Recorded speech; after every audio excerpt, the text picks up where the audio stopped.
Nous saluons chacun, chacune d'entre vous. Et en ce quotidien, nous souhaitons partager avec vous en lien au jugement. Car pour nous, le jugement est l'un des boycotteurs de votre propre bonheur les plus puissants qui soient. Qu'est-ce que le jugement? Le jugement fait suite à une évaluation.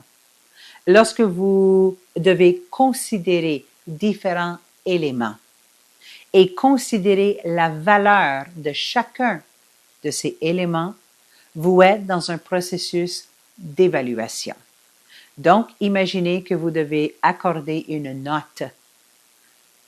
Imaginez que vous êtes enseignant et que vous avez devant vous la dissertation de un de vos étudiants.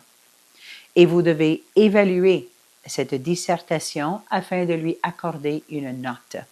Lorsque vous évaluez ce que l'étudiant ou l'étudiante a écrit, vous devez considérer, par exemple, selon les critères que vous avez offerts à l'étudiant, la grammaire, l'expression, l'application des différentes connaissances, des concepts et sa façon de le comprendre et ainsi de suite.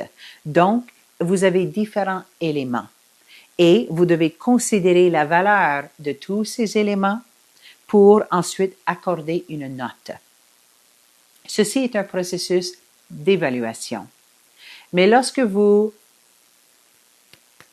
affichez une étiquette suite à l'évaluation, par exemple, bon, pas bon, bon, mauvais, échoué, passé, peu importe les étiquettes que vous utilisez, là, vous êtes davantage dans le jugement.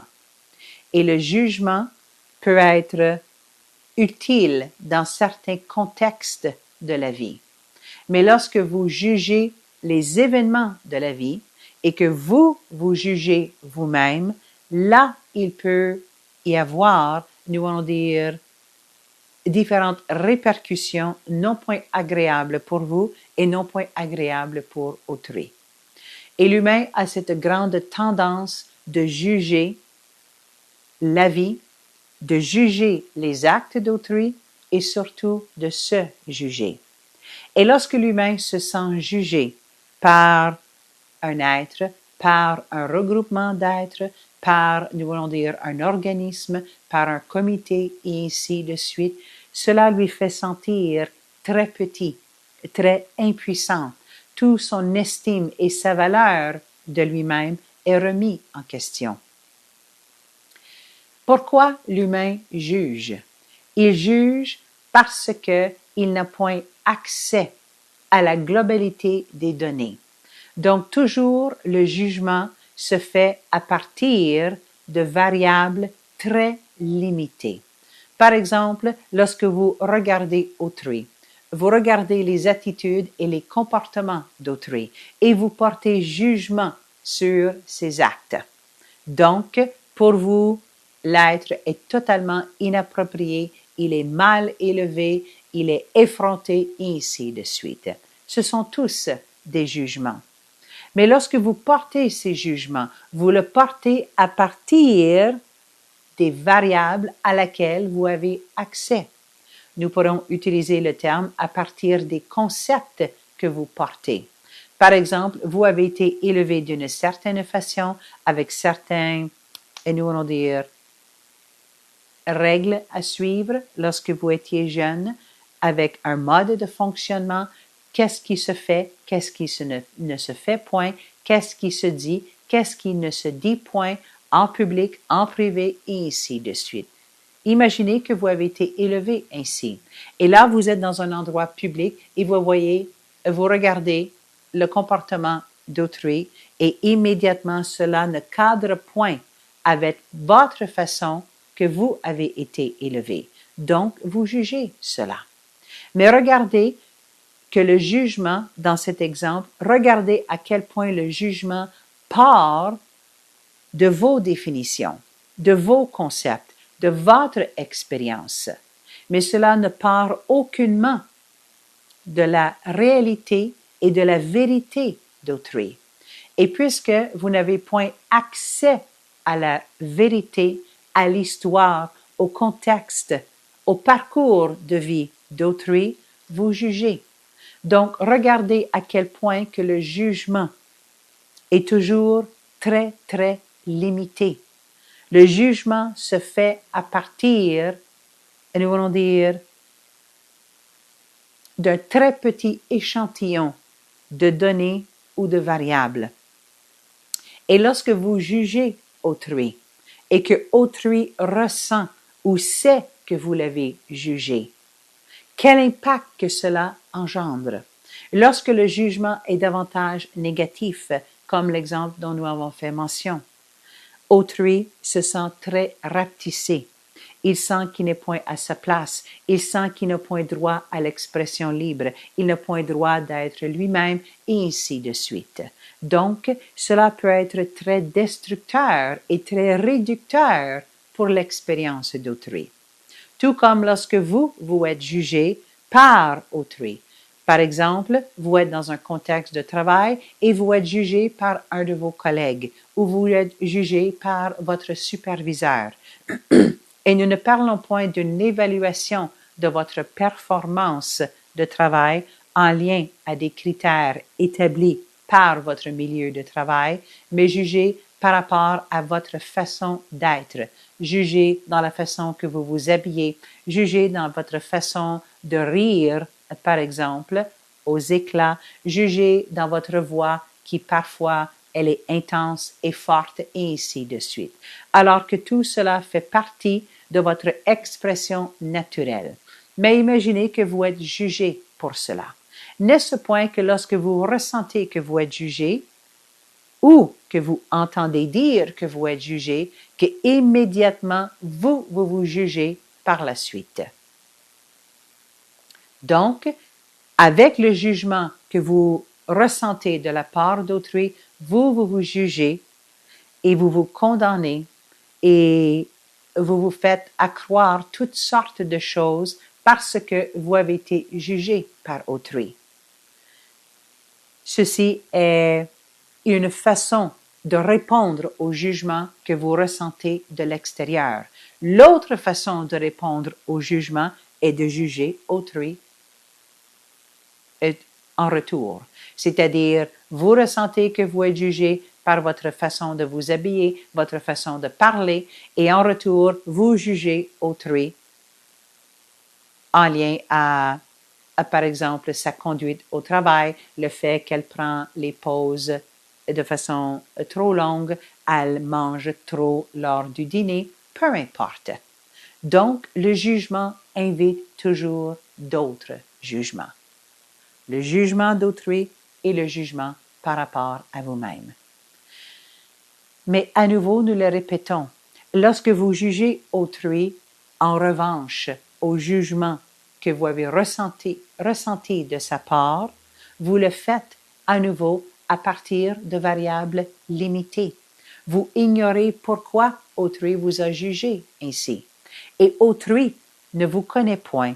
Autrui n'a point accès à votre humeur, à vos pensées, à votre histoire de vie, à votre façon naturelle, à toutes sortes de variables. Autrui n'a accès qu'à vous à partir de ce qu'il voit ou de ce qu'il connaît de vous. Mais s'il connaît très peu de vous et qu'il vous juge, n'est-ce point que cela vous dirait que cela est totalement injuste? Car certes, cela est injuste. C'est une étiquette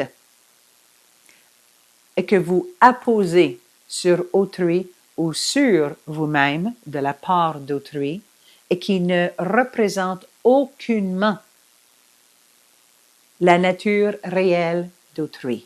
Si vous êtes jugé dans votre façon de vous habiller, est-ce que votre façon de vous habiller, l'étiquette que vous recevez de ce jugement, est-ce que cela est représentatif de votre globalité? Non point.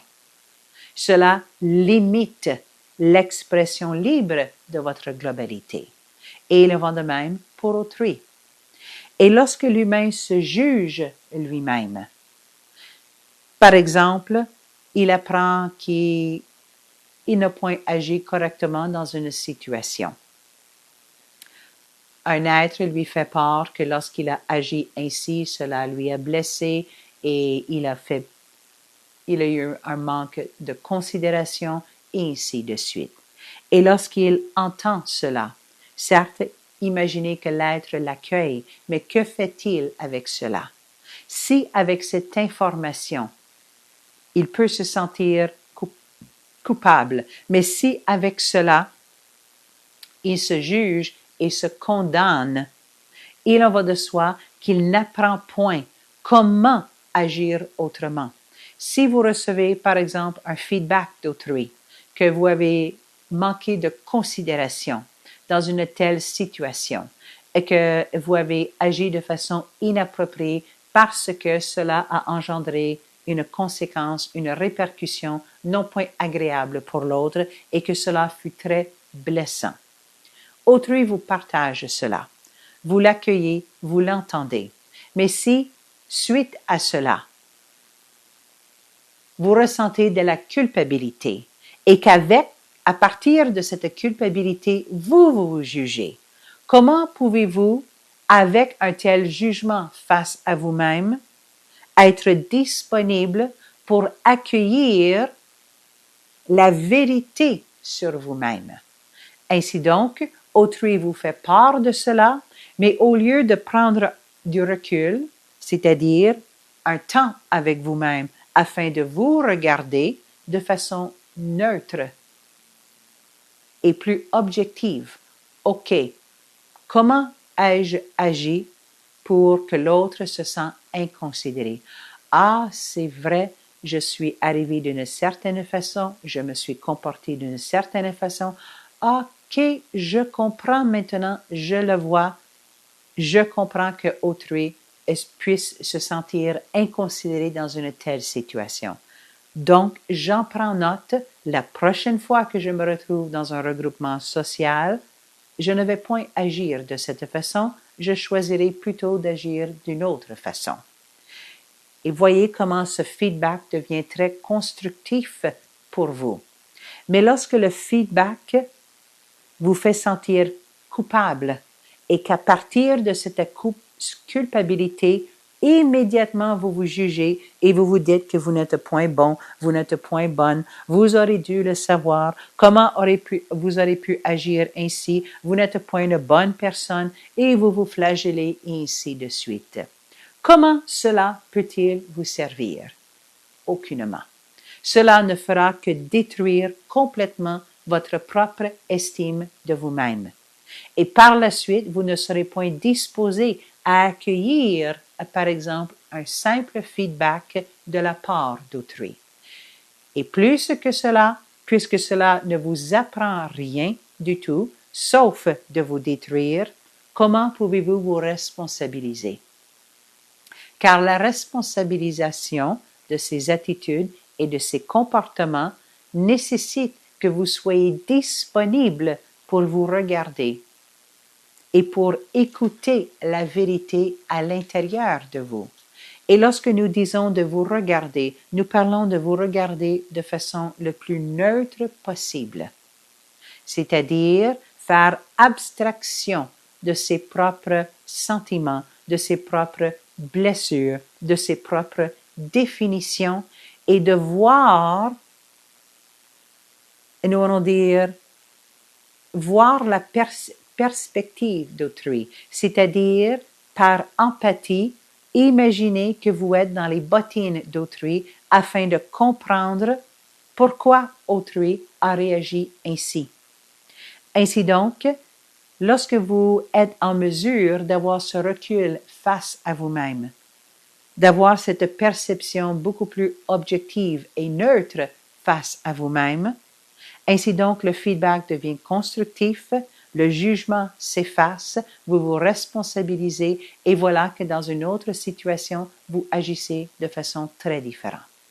Donc, le jugement empêche toute forme de responsabilisation face à vous-même. Et lorsque vous jugez autrui, cela ne fait que le rapetisser, cela ne fait que le réduire et vous apposez une étiquette qui n'a rien à voir avec qui il est ou qui elle est. Ainsi donc, pour cesser toute forme de jugement, il importe de développer un regard, une perception beaucoup plus neutre, car la plupart du temps, l'humain regarde autrui, regarde les événements de sa vie à partir de ses définitions, à partir de ses concepts, à partir de ses blessures, à partir de ses sentiments, à partir de ses attachements, à partir de ses attentes et ainsi de suite. Donc, vous devez exercer cette habitude de retirer vos propres lunettes afin de voir la vérité à partir d'autrui, à partir d'une perspective complètement différente de la vôtre. Et plus que vous êtes en mesure de retirer vos lunettes, de suspendre votre mode habituel de regarder autrui ou de regarder un événement et de le voir à partir de perspectives différentes, c'est ainsi que vous vous entraînez à juger de moins en moins en moins. Nous le répétons, il y a parfois certains contextes de la vie où le jugement est utile, voire même nécessaire. Mais dans la grande majorité du temps, le jugement ne sert qu'à réduire votre expérience. Et vous n'êtes point incarné sur cette terre pour vous juger, ni pour juger autrui, car toujours cela se fait à partir de variables limitées.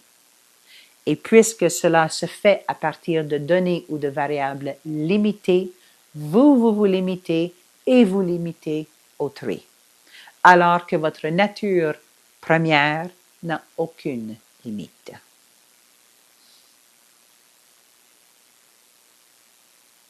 Nous remercions chacune d'entre vous et nous vous saluons.